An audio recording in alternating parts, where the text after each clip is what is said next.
It is a BWI Friday. Ryan Snyder here with us today on the Daily Edition. I'm your host, Thomas Frank Carr, and we are super excited to bring you a full weekend's worth of football from recruiting and high school all the way to where you might want to play some of that Friday fun money on Ryan Snyder's Best Bets. There's the man himself, Ryan Snyder. How you doing, buddy? Good, man. It's no high school games for me tonight, man. Wife's birthday. We gotta go.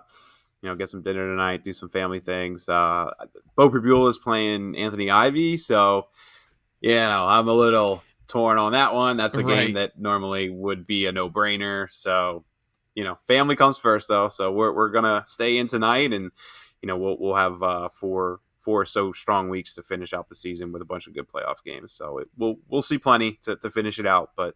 Dinner tonight, dinner and drinks. That's where we're going. Well, happy birthday to Mrs. Snyder. Hope it's a great night for both of you. And there's playoff football coming up. We've got plenty of time to look at that stuff. And that's really when it all happens in the playoffs. We've got a bunch of Penn State recruits that are in the playoffs, so we'll be talking about that over the next couple of weeks. But one thing that I want to talk about right off the bat, I've been talking about it all week here on the Daily Edition, and I'm not stopping yet because it is that big of news.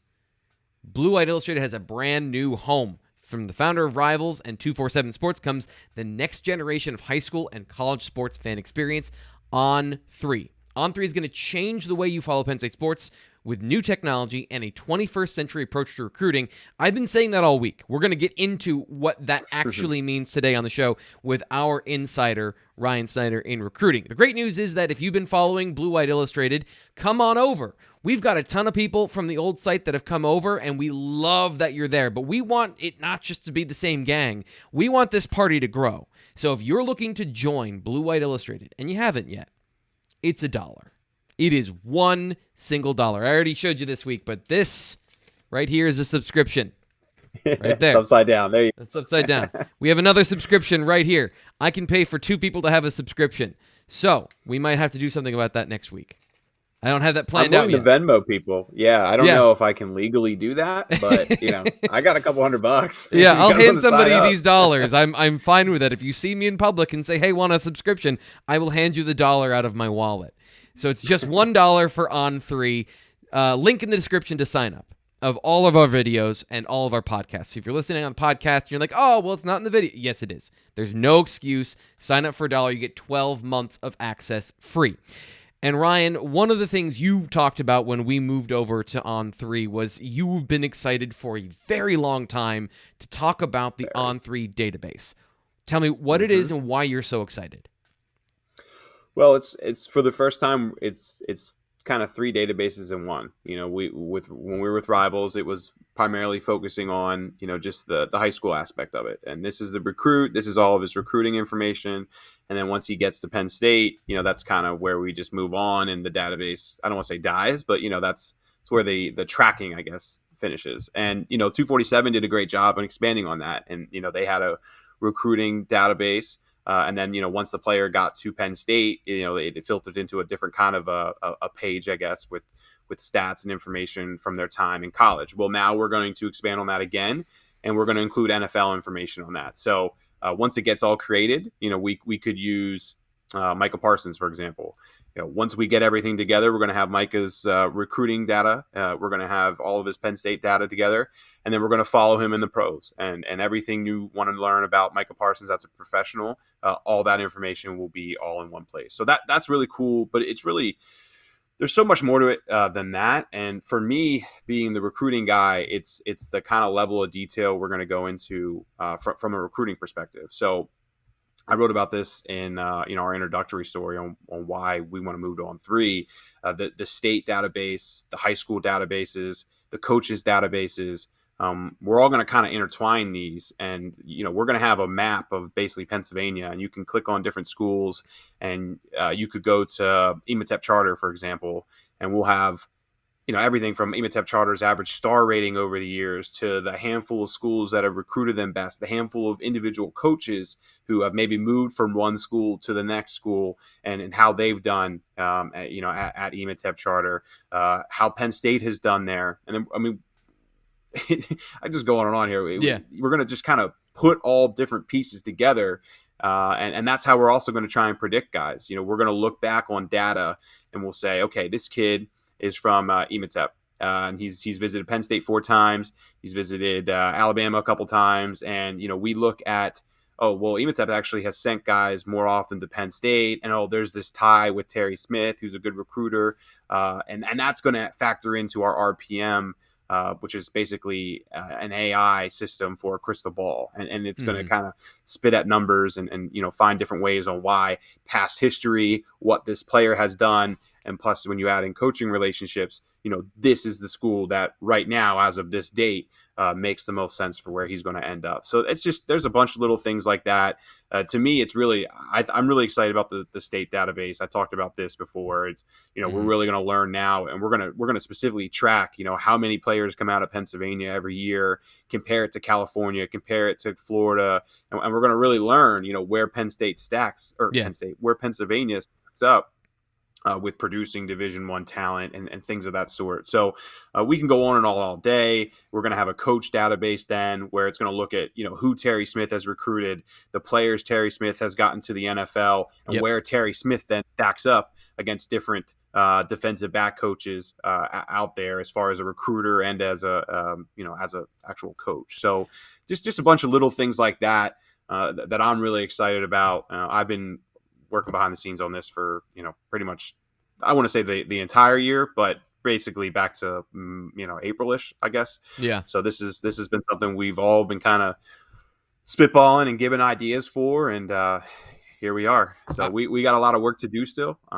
What I like about all of that, what I like about all of that is that it removes the anecdotal ambivalence of things. So when you say X is a good recruiter, and no one's ever really in detail tracked this stuff. Now there has been some of that, and this can be every once in a while a little bit tough to track. But On3 putting the effort in to get the information, data and information provides the clarity and the spotlight to find the answer you're looking for. There's no more, well, we accept this because this is the answer, even though no one really knows if it's true. This is as concrete as you can. And you mentioned Micah Parsons. Not only, the thing I'm excited for is when you look at all that information and you can then make realistic comparisons and contrasts and look through historical players to say, okay, so this guy's great. And this guy looks like the guy coming up. Like they have comparable statistics, size, measurements, the vitals, all of those things, so that you can actually say with some certainty, this guy is a 4 or a 5-star based on historical information and not so much on opinion or, anecdotal things. It actually gives some context to the recruiting ranking system, which I think is going to benefit everyone from the recruit all the way to the fan. Yeah, and one thing I didn't hit on there is our scouting page, which we're developing. So I'll fill Penn State fans on this right now. When our scouting page is done, which we're hoping for the end of this month, it might be go into a little December. We're not going to rush anything. That's the first thing I'll say to anybody is if it's not 100% ready and we don't think it's looking good, we'll push it back a week or two. That's okay. We want to get it to you as soon as possible, but we want to make sure that when you get it, it's going to pop and you're going to be like, oh wow, this is as good as they're hyping it up to be.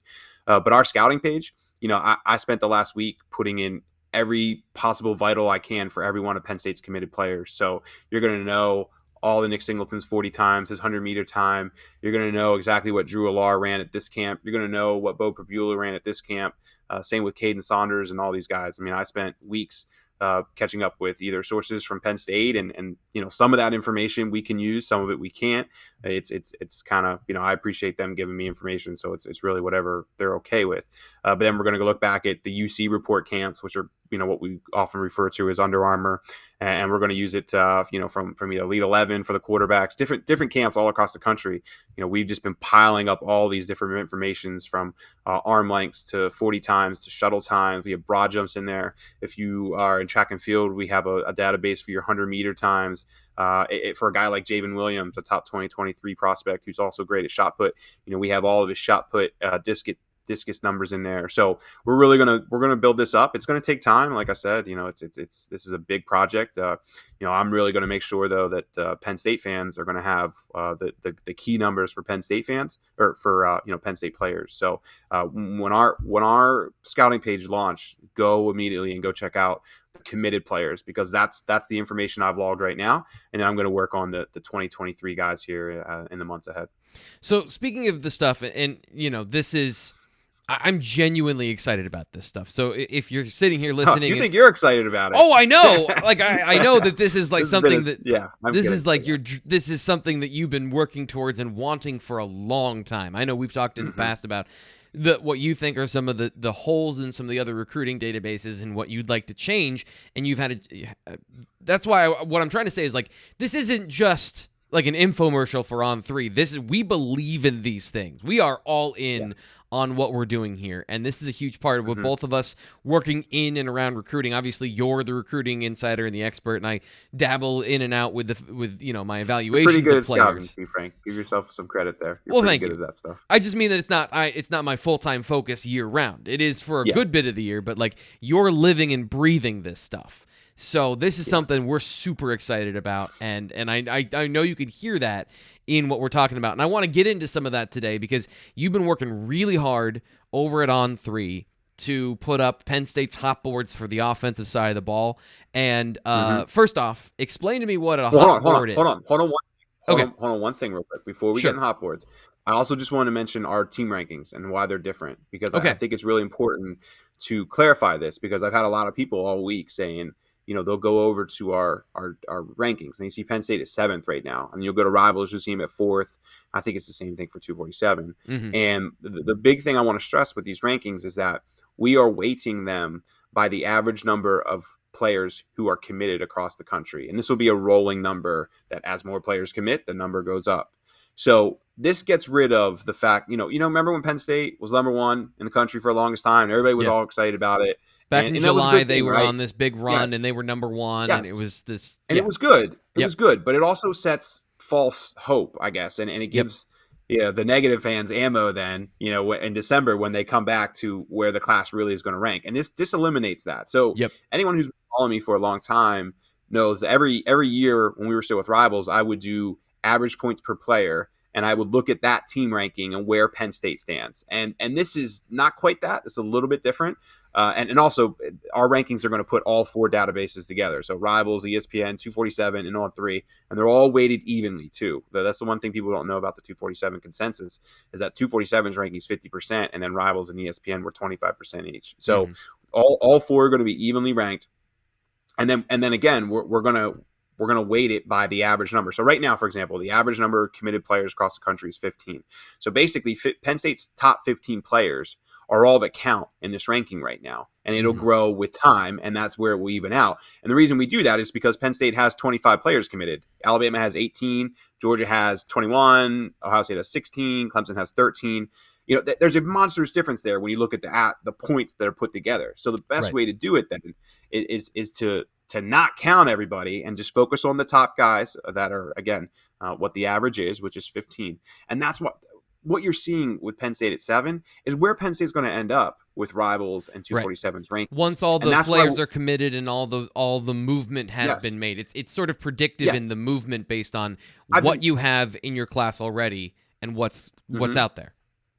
Well, I've been saying to fans all year, this is where they're going to end up, 7 or 8. This is pretty much everything makes sense for that. Alabama's going to move up. Georgia's already kind of made their move. They're up to 21 commits now, but Clemson's at 13. There's a bunch of top players that are going to commit to these schools. They do every year, and then that's going to bump Penn State down, going to bump them up. This system gets rid of that. So in 5 months from now or 4 months from now, when we're 2023 and Penn State has 10 guys committed across the country, they're going to be really high in all these other rankings, and in ours they're going to be a little bit lower. But just realize that where ours sits now is where they're projected to finish come signing day. So I think there that's a possibility that thing. It will move up? So let me just ask the question there's a possibility that they'll move up if things don't break the way they look.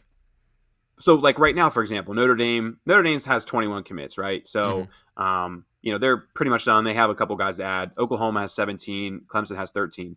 Penn State can still move up here if Clemson, Oklahoma, and Notre Dame start filling their classes with players that are ranked lower than where Penn State's second half of the class rankings sit. Get what I Gotcha. mean by that? Yep. So Yep. Penn State, yeah, they can still move up in our rankings. It really just depends on where the schools around them, the talent that they get here moving forward. But So I mean, I've been saying one thing, go as ahead. we get closer to the signing period, the number of players that you examine gets bigger as more classes fill Exactly. up. So instead of 15, Exactly. it'll go to 20, and then Penn State's top Yeah. 20. Yeah, okay, that makes a ton of sense. So then every, again, like Oklahoma's going to add 3 more guys. They'll get to that 20 number, and all these schools will fill in. So Penn State could move up a little bit, but 7 is really where I've been projecting them to finish all year. It's going to be just outside the top 5, a little bit inside the top 10, which, by the way, will be pretty much their best class ever. You can, I think was what the 2018 class was awesome too. I mean, they're pretty much going to be right next to each other where that ends up. So I really want to mention that because I've seen so many people hit me up on social media about it and asking questions about it, and I think as fans get to learn it, and especially as we do a whole cycle in 2013, and when we get to next spring and summer in 2013, when people really start did I say 2013? I meant 2023. I knew what you meant. When people You want to go back in looking at this time, I more, understand completely. hey man, 2013 was a fun. Well, I graduated in 2010. Yeah, 2013, I was still having some fun. Yeah. But yeah, I mean, just I think that when right now as classes are starting to fill out, it's fans don't see it as much what the impact this is going to have. But really, with next spring and next summer, especially, I think fans are really going to understand. Oh, wait, this is a pretty cool system here, and it's giving us a real good idea for where Penn State's class truly stands. And I love that we're putting all 4 into the rankings too. It's not just going to be just On3's rankings. It's going to be all 4 together, and this is a true master ranking is how the way I'm going to look at it. It's information driven, because even when you're doing rankings, it's called the wisdom of the crowd, right? Like, you don't know everything, so take all of it in consideration. First to tell you. Right, and give everything its credit, so that when you just are using all the information available. I love this, and that's why, again, as the database is rolling out, it takes a long time to get all that information correct and in the right spot and all that stuff. So it is rolling out currently, and as it grows, it's going to grow, and you want to be a part of it. Again, $1 to get all this information for the first 12 months. It's super awesome. Yep. Let's get into the hot boards, because you need to tell me what this is. I'm still getting used to and new to some of this stuff with you guys now, working on this side. What are the hot boards, and what do people need to know about what you've been writing about this week at On3? So I originally called this the offers board, right? And the reason I changed it to hot board is it's not everybody who has an offer. At one point I tried to do that, and it was, when you're this early in the class, there's 200 offers out there. It's just way too long, and it doesn't work, and it's hard to update, I guess is the right way to put it. So what I'm doing here is, Penn State, for example, at running back, they've handed out, I think it's a little over a dozen offers.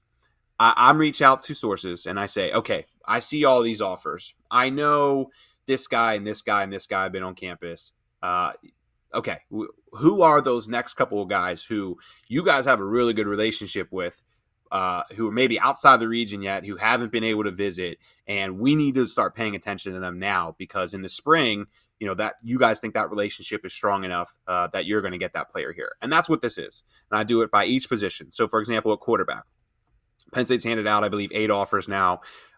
It's all about 2 guys, Jaden Rashad, Dante Moore. Okay, and so the quarterback one was pretty self-explanatory. I explain, where I think some other guys sit, and maybe keep an eye on 1 or 2 other guys. But for quarterback, it's really simple. For running back, then, it's not so simple. We know, Penn State has offered Marquise Williams with Bishop McDevitt. I think they want somebody with a little more size. He's 5'9", 165. I think there are some concerns about that. Yeah.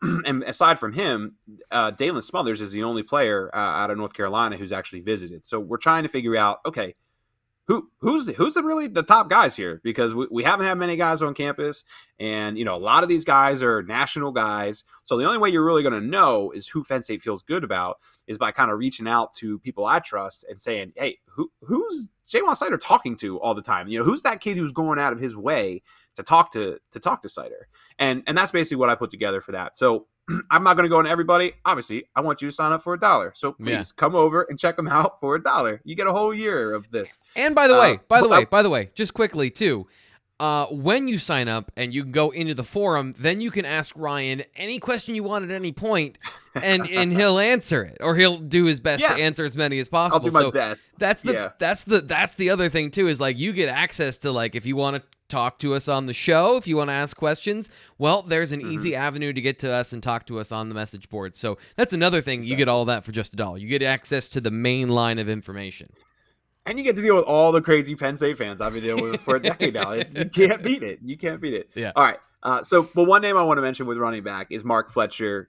He's a top prospect from American heritage, and this is just a name that I'm continuing to hear that Snyder has a very good relationship with. And no, I haven't been talking about him all year. I don't think anyone's really talking about him. So this is kind of why I'm putting this stuff together to get the names out there that I think come springtime, when this guy comes up here, you guys are already aware of who he is. So just with Fletcher, I will say, there's obviously work for Penn State to do. He hasn't visited yet, and he's been to Miami like 5 times. Now he lives in Miami. I would expect him to go there a couple times. And Alabama's also in the mix there. I believe he's going to visit there soon. But he's just kind of an example of why these boards, why I put a lot of time into them. And then, by the way, once we get each position done, I'm going to put it all together. Then you're going to have an offensive board. You're going to have a defensive board. And then I do my best to try and update it at least once a month. Excuse me. Usually I hope to try and do it every 20 days or so if I'm being realistic. But especially when you have so many kids and we're early in a cycle, it's sometimes hard to update the entire thing. I try and do it as news presents itself, but again, we're putting together a list of probably 70, 80 kids. I'm imagining you with like 18 whiteboards in your office, and they're all labeled, and they've got different color coding, and you've got an encyclopedia of names. I used to have that. I used to do that when I first started. Like, I had like all these names up here, and like I would track things, and I realized, like, dude, just that doesn't work. But just have a spreadsheet. It's fine. When I was 22, I used to do that. Go on. Are there any other positions, any other hot boards that you want to mention, some nuggets you've got from the offensive side that you think people would be interested in over at On3? Yeah, so I'll go through the 3 positions right now. And again, I want you guys to sign up. I'm not going to give you everything here. But I think Penn State fans are well aware of Rodney Gallagher, Kenny Johnson, Johnny Shakir. I mean, to me, those are the 3 wide receivers that are most realistic right now. But there are a handful of guys like Mark Fletcher who haven't visited yet. And I know they're building a good relationship with Stubblefield or Snyder down in Florida. So those are the guys, come sign up, come check it out. And I think you'll learn a few names on that board. At tight end, of course, they have 2 players committed at tight end, right? So you don't need any more. That's not how they're approaching it. And with Matthias Barnwell, not at all. Not with 13 months to go. Yeah. I think everybody knows Matthias Barnwell could grow into an offensive tackle. And what's so really interesting about that, and this is something I wrote into the offensive line board, is that their success with tackles and trying to get tackles could have a huge impact on what they do with Matthias Barnwell, which is why you got to continue recruiting more tight ends. So it kind of all is a big circle there. But I think the big thing I'll say with the tight end board is Neo Avery is a name we've talked about a lot at one point I thought he was Penn State's #1 tight end target. And to some degree, I still believe that. I mean, and what I'm trying to say there is that he's an incredibly important prospect. Right. But what I'm learning now is, and I learned this past week, Neo actually broke his hand this season. And because he broke his hand, he was actually playing quarterback at times for Good Counsel and also catching the ball. He's doing a little bit of everything, kind of that athlete role we see in high school. Yeah. Well, because he had a club on his hand, he actually started playing defensive end for them. James Franklin attended his first game as a defensive end. I think he had like 5 sacks, something like that. It was a really impressive performance. And that's where the staff started to think, oh, maybe this guy is actually going to be a better edge rusher. So I go into those details on the tight end board. I do include Neo on the tight end board, but as I say, the more and more I'm learning here, I think he could probably be a defensive end long term. And one thing I'll add with that, and one thing I'll add too, is that his defensive end film is starting to grab the attention of some other big time schools, including the one over to the western half of Pennsylvania, who just beat Penn State last week. So that'll be interesting to see if Ohio State comes calling. a lot of schools are seeing his defensive end film and saying, "Oh, wait, we may need to take another look at this young man." Yeah, So, and tight end is an we'll interesting see. position because it does kind of end up being a catch-all for good athletes that can play anywhere. Mm-hmm. You got guys Mm-hmm. from Matthias Barnwell to Joey Schlaffer who play receiver or tackle or slot receiver or defensive end. It's just Mm-hmm. it's a position where you put anybody, and it is very adaptable. That's Yep. fascinating how that's shaping up there. Yep. So the only other thing I'll say, just offensive line board. If anyone who's followed it, it's pretty simple. I feel like we know who their top tackles are. We know who their top guards are. They're clearly trying to add a good chunk of tackles in this class, right? I mean, they already Yeah. have a couple committed. They're trying to add Emil Wagner. And I think a big reason for that is because the interior for 2023 is certainly deeper. So this looks like it could be, I don't want to say a complete flip situation next year where you see 3 interior guys and maybe 1 tackle. But it's definitely, I think, going to be a deeper interior class next year, and that'll be something interesting to watch. So Josh Miller, of course, he didn't commit this past weekend. Yeah. He was committing, guys. I don't know what else to tell you. I mean, everything was lining up. I'll say this. I don't think anyone's talked about this. I think this is the first time that the James Franklin rumors have impacted Penn State, at least from a commitment standpoint. Mm-hmm. He was lining up to commit, and nobody has really gone out and said that's not the exact reason why, but no one's denying that either, which I think is notable. So I think he wants to be Penn State. And it doesn't mean that he's not committing. It's just that he's holding off for the moment, right? Like, it's not soured him necessarily. It's just kind of a wait and see sort of thing, so he doesn't make a mistake. Exactly. So it sounds like. Yeah, I mean, he's Penn State's still the clear favorite here. Yeah. I think he just wants to see what's going on with James before, and which makes sense. I mean, I was talking to a source about this the other day. Like, if you're a 2023 guy, do you commit to Penn State right now? I don't know if you do, and I know like fans probably don't want to hear that right now. But if my son was in that role, and I was favoring Penn State, I certainly wouldn't push them away. But I would just say, hey man, tap the brakes. Let's wait 6 weeks here. There's no way that this can drag out past the second week of December with the early signing period coming. And it's so early that it's not gonna affect anything. It's not like you're gonna lose a spot in January. No. Yeah. I mean, you're going to have to deal with more coaches annoying you if you don't want to do that. But, I mean, it's going to happen either way. I don't know. It's going to happen either way. Yeah, exactly. It's not going to stop. So I want to ask you about the offensive line quickly, because this is something I was wondering, and Penn State fans have been asking me. Actually, they've been begging me to give them some positive news about the offensive line situation. With how big the class is and how much it looks like they still want to add somebody else, is this a restocking thing, or is this closer to this is just how it goes every once in a while? You have a bumper crop. You have a cycle where you get guys that there's just more available, so you take more. What do you think it is more on the balance of? I think it's Phil Troutwine trying to get Phil Troutwine guys. Yeah, that makes sense. Yep. That's what I thought too. I'm not saying, I think there are pieces in there that work. But I think he's definitely trying to find guys that work. I mean, look at the numbers. They don't need 4 offensive tackles this year. Why are you adding 4 offensive? Well, that's because clearly they feel like something's not going to line here in the next 2 or 3 years. That, to me, that's what it screams. Yep. I might be wrong, and no disrespect to the guys there if I am wrong, but that's what it says from the outside looking in. And then when you look at the interior next year and how deep some of the 2023 guys who could play guard or center, it adds up with that as well too, because the offensive tackle group is talented, but to me the 2023 offensive tackle group is really kind of top heavy, and then once you get to that second tier, there is definitely a drop off. So if they don't land, like they need to land Evan Link. Evan Link from Gonzaga is a player that Penn State absolutely has to get, because it's going to be tough to get Luke Montgomery. It's going to be tough to get a Caden Proctor. Chase Basantis, those are the kind of guys that Samson Okunlola is kind of in the mix there too. He would be like the second guy I feel like they absolutely have to land. But Evan Link feels like an absolute must. As of November 5th, which means 13 months from now. But right.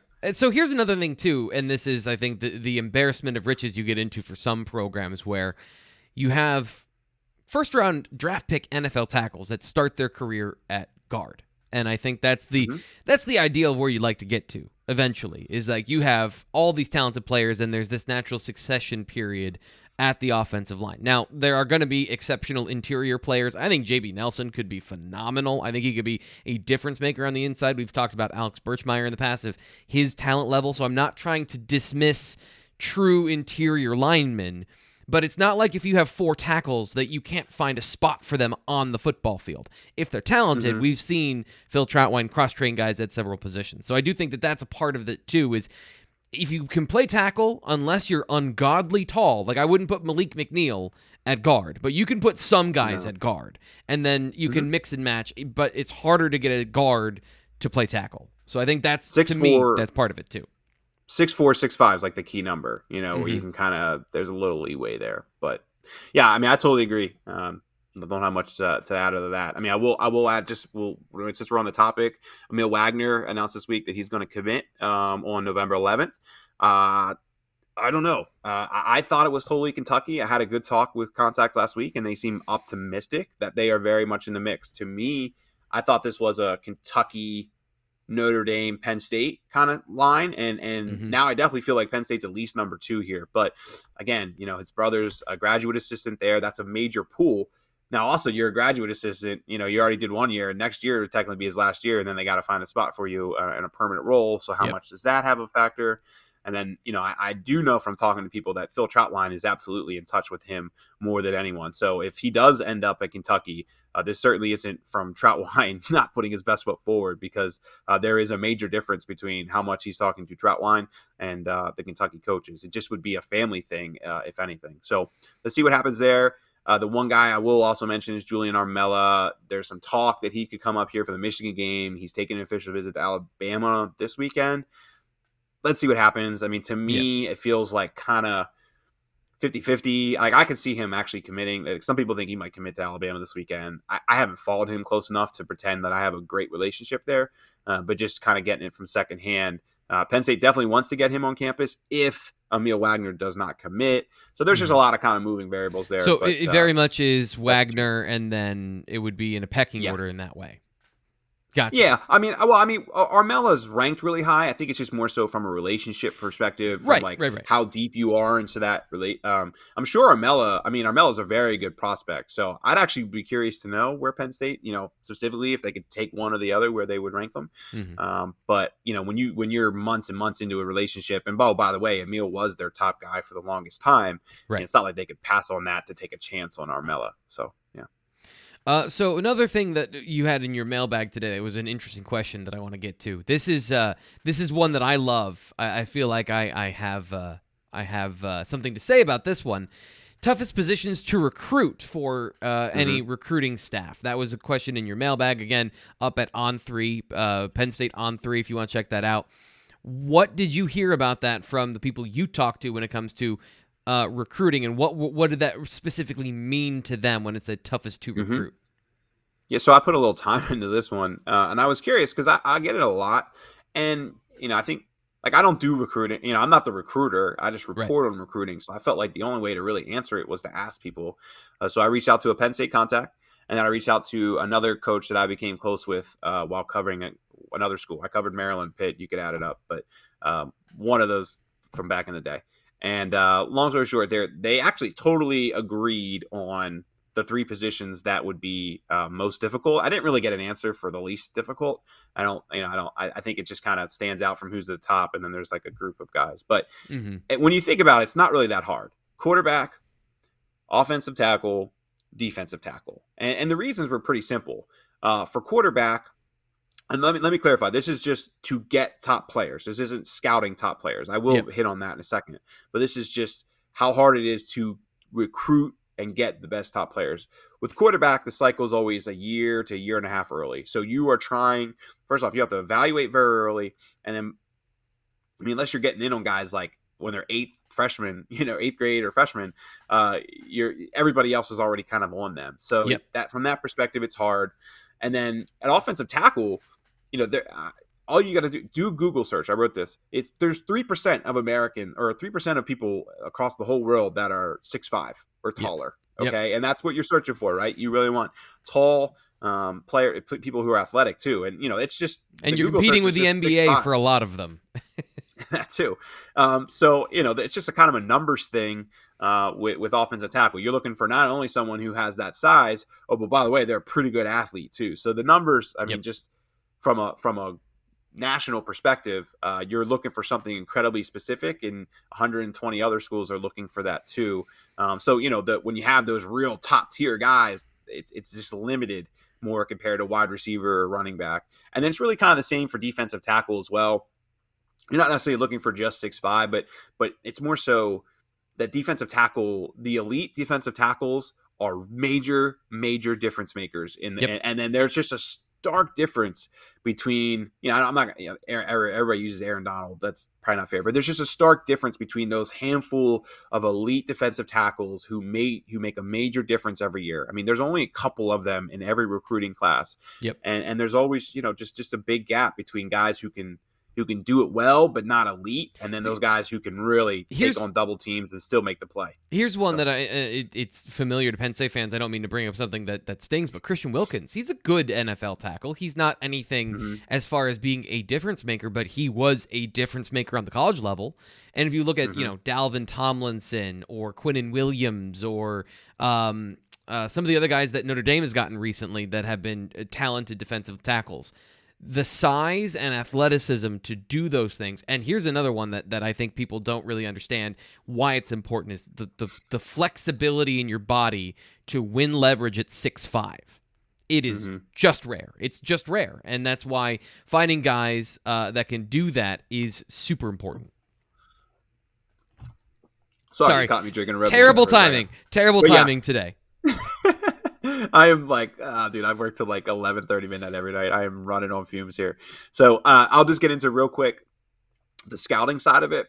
And it was both pretty much agreed that quarterbacks and offensive tackles, or really just offensive linemen in general, are the toughest to evaluate. And with quarterbacks, it was simply that physical tools don't always equate to the best players. What? And, we see... Yeah, I know, right? We see a lot of young, talented high school players that, by the freshman, even sophomore years, they're bigger than everyone. They're taller. Just they have these physical tools that's gonna grab attention, and schools are gonna start going after that guy. But when you're not really challenged from a mental level until you get to college, so it's always just kind of a roll of the dice there. Which makes sense, right? I mean, I think if anybody kind of thinks about that, it makes sense. So, and then just offensive linemen, it's kind of your size can make you look elite at that high school level. Yep. But until you get to this level and you're challenged, with other people that are bigger and stronger than you, you don't really know how much technique can take your game to that next level. So I thought I think both made sense, but I thought it was good to talk to two people who aren't connected. One's connected to Penn State, one's not. And I thought it was really interesting that they pretty much agreed on all 5 points. The second coach I talked to who's not connected to Penn State, I did spitball the scouting things, and I said, I heard this. What do you think? But as far as what's absolutely tough to recruit, I didn't say anything to either side, and both of them rattled off those exact 3 positions. So I thought that was interesting, and I'm happy Doc on our message board asked that question. Doc, that was a great question, man. Thanks for throwing that at us.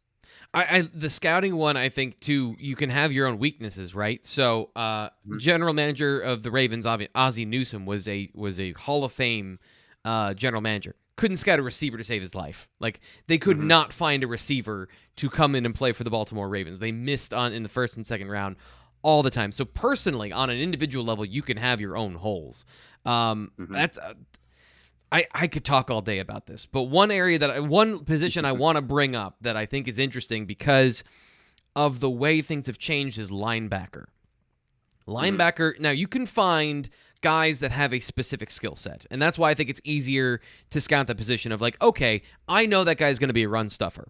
I know that if I bring in a guy like Ellis Brooks, a great example. I wanted to bring up somebody that's younger we haven't seen yet, but Ellis Brooks, I know that he is going to be a smart, physical run defender. He has all those skills. I understand that there might be some limitations in coverage, but I'm going to bet that I can get 3/4 of a good linebacker out of him because he gets all of those things. And then you bet on the fact that you can get the other stuff out of him. And then you've got guys that I guess in any position, it's hard to find the special players, the guys that can do everything. And when you see somebody that has the tools to be that, and they don't have the instincts or they don't have the hard wiring to be great at everything, that's where I think you get into those situations where the hype doesn't match the reality. Because again, what you just said on tape is you can be 6'4" and 220 pounds as a senior linebacker in high school and have no instincts for the position, but just because you run faster than everybody, you get to the ball. So to me, linebacker is one, and then, depending on the situation, the secondary can be tough, because another place where ball instincts and ball production are really important, but if you're just fielding punts from high school quarterbacks and you're just a great athlete, that doesn't do anything for me, as opposed to you read something and you ran to the football. And those can be hard to find if you're in a very run-heavy league. So just the comparisons on tape of finding those skills, not necessarily the size and speed measurements, which determine your ceiling. To me, that's the biggest difference is size, strength, speed, arm strength, all that determine your ceiling. But everything else determines your floor and if you can get to your ceiling. So that's why, all of those things factor in, and it's rare to find those guys at any position that check all the boxes. That's my take. Awesome. That's why we hired you. I love it. I know a little bit, but you're good with that stuff, man. I love it. It's time. Let's go. It's time. Let's do this. Let's get to best bets. Here we go. We got our games this week. We got to get our music here. We can't have this without the music. And now, nope, not that one. There you go. Here we go. Got it. We have all been working hard this week. So here is our list today for Ryan Snyder's best bets. We got Utah and Stanford, Michigan State at Purdue, SMU Memphis, and of course the game of the week, Penn State at Maryland. You don't have any big spreads here like we have in the past, Ryan. What's going on? What are we looking at this week? I'm 1-1 with those spreads, so like you're not. I had one that was good, then I had one that went terribly bad in Oklahoma with Kansas. So yeah. Well, look, I'll get right into it here. We're dragging this out, so I'll try and keep it kind of short this week on best bets. I did have a winning week last week. Woo! Yeah, 6-3. Look at that. So we're keeping it smaller this week. There's games I like. There's a lot of games I don't love, though. So we're keeping it just to 4 games this week, and I'll start with Utah tonight. This is Friday, and they're playing a Friday night game against Stanford. I'm taking your Utes, bro. There we go. I've been betting. They burn. I think. Let me see. I think I'm 1-2 betting Utah games this. No, 1-1 betting Utah games this year, at least in this setting. Well, they gave you a terrible first impression when Charlie Brewer quits the team, but the backup quarterback has been very good. I need to remember his name. Well, anyway, I'm going with the Utes tonight, and the reason I'm betting them mainly is because of the other quarterback, Tanner McKee, with Stanford is out, or I believe he's going to be out, and a lot of people are saying he's out. It's not kind of official yet, but just from doing the research here, if he is out, this should be like a -14. Probably -13, -14, and right now we're seeing it at Utah -9. So those are the kind of situations where, like, I'll roll the dice a little bit and hope that he is out. Because if he is out, I don't see any way Utah does not win this by 10. Utah's defense is top 25 in the country in defensive havoc. And Stanford really struggles with that. If you can get pressure on McKee, that's been an issue. And now you're going to put a backup in there. They've had offensive line issues for a long time. And then, by the way, Stanford's defense is terrible. They are 117th in the country in defensive havoc. So it's the opposite of Utah, of course. And, by the way, Utah is excellent at running the ball. They're averaging 175 yards per game. I think Stanford, they're 124th, I want to say, in yards allowed. Basically, it's like it's one of the more. It's not simply yards allowed. It's like one of those EPA analytical stats. But basically, teams are always getting 4 yards on Stanford, and now you're going to place a Utah team that is excellent at running the ball. So, as I said, I think this line's. I think once they announce McKee's out, I do believe he'll be out. This jumps to 13 or 14, and even if McKee isn't out, I still kind of like Utah here. They're playing really well right now. They got some momentum. I think they're going to win this. They're in the South, right? I believe they're in the South. I think they're going to win the South. and they have a lot to play for. So yeah, give me the Utes -9. Yeah, this is what happens when you have a defensive coach in the head coach there. Jeez, it's escaping me, but puts guys in the NFL in the secondary all the time. Lots of defenders. Kyle Whittingham. Kyle Whittingham, thank you. Yeah, okay. He's a defensive-minded I wasn't sure which coach. coach you were talking about. Sorry, go ahead. But I've watched enough of their games that throughout the years he's been suspicious of offense. Like he's been scared of his offense. And when a defensive-minded coach does that, it completely neuters your ability to score points, which is the whole point of football, is to score points. That's the primary objective. Stopping the other team is the secondary objective. And if you get that flipped, that's a problem. Now they're letting Cam Rising throw the football. And yes, they still run the ball, and they still run their outside zone. But when they had Zach Moss, they just ran the ball all the time. And they take their play-action shots, but this team has more offense. So I'm excited to see what happens, because now that they've made this change, they are a much more entertaining team. Not just better, they're more entertaining. Yeah, I was going to say, Cam Rising, man. Come on. We've talked about him like 4 times on this podcast. You were saying earlier you couldn't remember his name. I can't remember a lot of these names. I'm so focused on like Penn State. I'm working on some stuff for our NC State site, brothers and sisters. Yeah. So I've got Florida. I got ACC in my brain. I don't have Pac-12. But we'll get there. Next up, we have something a little closer to home. Michigan State at Purdue. Michigan State -3 on the road. Is this? What do you think I'm taking here? What do you think I'm taking here? Well, you took the under last week, so yes, which hit. No, I didn't. No, I took last week I took Michigan State +4. I hit Michigan State last week. That was okay. I was thinking about the under. I didn't end up taking it. We talked about that off air. So I'm taking Purdue +3. Yeah, I was going to say you're going to take the team with the offense, with the quarterback that can throw. Well, I just think this is a bad spot for Michigan State, man. They have 2 monstrous games coming up. They're coming off a rivalry game, and Purdue always excels in this spot. They did the exact same thing to Iowa this year. And then, by the way, I mean, I think Michigan State was outplayed by Michigan last week. I think they got kind of lucky to win that one. Not lucky. I mean, they did rally, but Michigan was the better team throughout the majority of that game. Yeah. And then Michigan State got outplayed by Nebraska earlier this year. And even to some degree, they kind of got outplayed by Indiana. They won that game, but Indiana played them really well. So I think Michigan State being, what are they, 3 in the country right now? I think they're way too high. And I think this is going to be their loss. I really do. I think Purdue's going to win this one outright. I'll take the 3 points to play it safe here. But if you're playing this, absolutely play the money line. This is a spot where Purdue always excels in. Purdue's defense is number 9 in the nation this year in points allowed, man. They're playing really well. They're a top 30 rushing defense in EPA. Michigan State's defense, has really struggled against coverage. Dude, they're 127th in the country in passing coverage. I know now you're going to play Purdue, who's number 14 in the country in passing offense and has David Bell. Yep. And this is a terrible spot. Like, there are a lot of things here that check the boxes for me on why I think this is a great game. So I will take Purdue. I think they're going to win outright. I'll take them +3 to play it safe with bets. But if you play this, man, play the money line. Yeah, and Purdue playing the role of David this year so far, killing all the Giants, or at least what are built up to be Giants so far this season. I think we all saw through Iowa. Everybody saw through Iowa. Yeah. So yeah, I was thinking you were going to go with that, but I didn't know if you were going to go with the under as far as Michigan State slowing the game down to keep them off the field. But yeah, that makes a ton of sense. So next up we have, before we get to 2 more Big Ten games, we have SMU at Memphis. SMU -4.5 on the road. I can't pretend to be very familiar with SMU, so what are you doing here? We're going to go with Memphis +4. So I just think this is a tough spot for SMU. They lost last week. I don't know if anyone saw how they lost to Houston last week. I believe it was like a kick return touchdown. It was a terrible way to lose your undefeated season, right? And now they're playing a Memphis team that's kind of been up and down a little bit this year.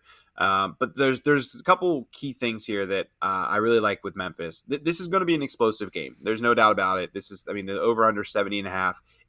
I actually would take the over. I think this will be pretty high scoring. But SMU's defense is terrible. They cannot tackle anybody. They are 120th right now in tackling success rate. Tanner Mordecai, their quarterback, he's going to get his. I mean, he's going to put up some points. But I'll always take the better fundamental defense here. Memphis' defense is 25th in tackling. Okay, and again, SMU is 123rd.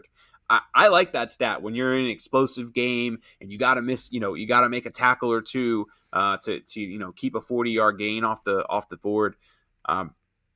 I'll take Memphis plus the 4.5. Not to mention that SMU's coach Sonny Dykes. I mean, TCU and Texas Tech have literally both fired their coaches already just to try and get Sonny Dykes. Like the whole reason TCU fired Gary Patterson last week is to make sure that Texas Tech doesn't get a major head start on Sonny Dykes. So yeah, I just think this is a good spot for Memphis. I think coming off of that heartbreaking loss last week to leaving a kick return to lose.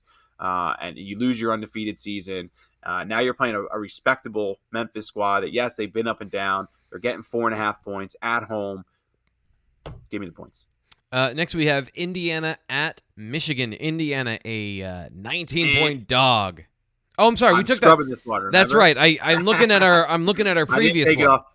I apologize. I didn't take it off the rundown. So I was originally going to play Michigan here, and then I kind of got scared away from it.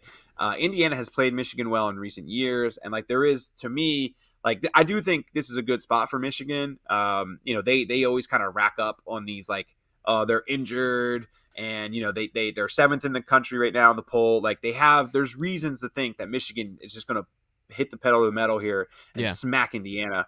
But I got scared away from it, so let's just go to Penn State. For a 19-point, there's always room for a backdoor cover. Yeah, 19. So. Yeah, I mean, I liked it 17 or lower, but yeah, I mean, that's kind of what scared me away. If you can, I'll say this: I like it in a teaser. If you want to throw Michigan in a teaser and get it under 14, I like that. See, I made you talk about it even though you didn't want to, and I didn't mean to do that. I was just looking at our notes from previously because I deleted my notes when we were going to the show. So anyway, here is our game of the week. As always, we end with a Penn State game. We have Penn State -10 on the road at Maryland. What are you thinking about in this game? We haven't talked at all this week, even off air, about what you think about this game. So I'm always excited to hear what you have to say about the Penn State matchup of the weekend. What are you thinking here? So I will take Penn State -10, but I don't feel great about it. I don't there's nothing about this game that I really like.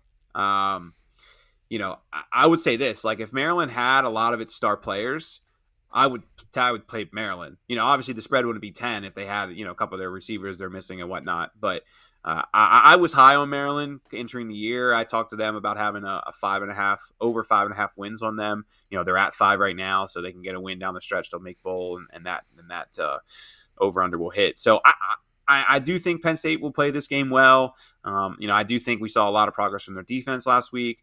I think we saw a lot of progress on every side of the ball. To be honest, really every position. Yeah. So I do think they can cover the 10, but. I don't think it's going to be like a 21-point blowout or anything like that. I could see Penn State getting to 31-21 kind of game. I mean, that's kind of – I think it's really going to finish right around this line. I'll say this, like a lot of sharp players, they think Maryland has some value this week. So – and remember last week, the reason I had a winning season week last week because I went with all the sharp players, and of course they finished 6-3. So maybe I should have done that again this week. Honestly, I probably would have. I just had time this week, but that has been non-existent. So I'll go with Penn State -10. I don't feel great about it. Where are you at, T. Frank? I'm going Penn State, and I think I'm with you on the -10. Just the only thing I'm wondering is, can Maryland score? Because how I'm weighing this in my head is Sean Clifford's a good quarterback. He's back to being good Sean Clifford. And Maryland plays very similarly to Ohio State. Like these three teams, Penn State, Maryland, Ohio State, are all built in a similar fashion. They're all kind of varying degrees of the same thing. So Penn State played really well against this particular type of team last week, especially defensively. And I think that's going to continue. The question then becomes the wild card, Talia Tagovailoa, who is a really good quarterback. He is the better of the two quarterbacks because he's a danger at any point to throw a dime on a seam route for a touchdown. Can Maryland catch it? That's my only question. Penn State has been great in coverage, so I still give them the benefit of the doubt there, and that they have not, even in big games, given up too many big-time plays through the air. And if last week versus Garrett Wilson and Chris Olave, they didn't give up a ton of plays, it's going to be, again, one or two big plays, and can Maryland cash in on that? On the flip side, I think Penn State can dink and dunk their way down the field like they always have been this year, and they might actually, against that aggressive defense, because that's the other thing is Maryland's gone back and forth from being a blitz-heavy team playing man coverage to they don't have any corners, so they're just going to play, everything safe and even. If they do that, Penn State can beat them. And if they blitz, they're not great at blitzing. So if then they're single coverage against Parker Washington and he's on a slant route over the middle of the field, you might get that big play finally. So I just think that Penn State has the advantage because they have a better team overall, even though the quarterback for Maryland is better. And that's the only thing I'm wondering is, do they cover because of Talia Tungavaloa? Or does he throw 3 interceptions? I think that part's gone. But yeah. Yeah, man. I'm with you. So I'll take the 10, but it's not something I've there's been weeks like last week. I really like Penn State, and was it the under? I got lucky with that under last week, and I thought it was going to go over. Penn State kind of shooting themselves in the foot there late. I actually thought I was going to have a 5-4 week. Driving to give up another touchdown, and they just settled for another field goal. I was by the way, I want to say I was completely wrong last week because, and maybe I wasn't wrong, that offenses just suck in the red zone, and that offense with CJ Stroud is no different. But Penn State is good in the red zone. Like, there's no way around it. They are a good defense in the red zone. Whatever they do makes offenses bad, and that was a big part of that game. And I said last week that that's not a thing. So that's why I have to correct that on air. So we have you playing the Penn State game every week, and I think that's part of this year is you wouldn't be playing this game if it weren't that I twist your arm and you got to pick a Penn State thing every week. Well, I mean, it's all Penn State fans watching. We got to talk about it for sure. To me, I'm just kind of, earlier in the week I was higher on Penn State, and I don't know. I think it's kind of a tough spot for Penn State too, man. Coming off Ohio State, they got Michigan next week. 3 games of losses in a row. Like, just I would think that they're going to rally and they're going to play well. But man, Maryland also just kicked their ass last year. I mean, there's just a lot of little variables that like make me I'm both ways on this. So we'll see. I'm the only person here on the show this week who's been like it's positive. Not even that I'm very confident, but the only person who's really been positive about this team this week. I'm surprised.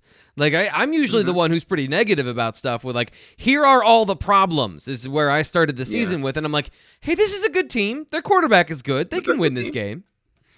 I mean, they absolutely should have been top 25 in the CF people. I thought that was BS. I mean, they should be. I think the AP has it pretty right. The fact that UTSA isn't in the college. I think maybe it's UTEP. I don't know. One of those 2 teams aren't in the poll either, which is BS. But I know they're small teams that don't matter, but they deserve to be in there. So, yeah, I'll take Penn State minus a 10. Let's recap it. Let's go. Let's see what we got here for best bets as we wrap up the week here. By the way, if you want to make sure you don't miss anything, subscribe to our YouTube channel and hit the like button. And here's the reason. I want you to know it's not because I need validation. If you like this video and you're at this point in the video, it means you like the video too. So tell YouTube, hey, this video doesn't suck. Then it'll suggest it to other people, and then more people will watch the show. That's what we're going for. Here is Ryan Snyder's best bets. Let's run it down quickly. Yeah, man. I think Stanford, Tanner McKee's going to be out this week. Give me Utah minus 9. This spread should be 13-14 if McKee is out, and I think we will learn that news here in the coming hours. So even if he's not out, though, I think Utah can win this by 10. They're coming together and they're playing their best football right now. Stanford's off of 3 losses, I believe. So terrible spot for Michigan State. Give me Purdue plus 3. Michigan State's defense secondary is not doing well this year. 127th in the country. And by the way, Purdue's defense is 9th in the country in points allowed. They're 30th in rushing defense. So they should have at least a little bit of success against Kenneth Walker. I just think it's a bad spot for Michigan State. Give me the 3 with Purdue. Memphis plus 4.5. This is going to be a shootout, no doubt about that. But I'll take the defense that can actually tackle people with Memphis. They're 25th in the country in tackling. SMU's 123rd. In these kind of games where it's 40-yard chunk plays all the time. Give me the team that can actually make a solo tackle. And then I'll take Penn State minus 10. But man, this isn't really one that I'm huge on either way. I see pluses for both sides. I think Penn State can win this by 13, but I'm not going to pretend I'm huge on it. That'll do it today for the BWI Daily Edition and do it for the week. So make sure you subscribe to YouTube. Again, hit the like button on the video. And if you're listening on the podcast, do the same thing. Tell your friends about it. I'll be back riding solo again for Penn State, Maryland on the postgame show. Make sure you check that out 15 minutes after the end of Penn State and Maryland. We'll be breaking the game down, telling you what happened and why on the BWI live postgame show. I'm your host, Thomas Frank Carr. We talk then.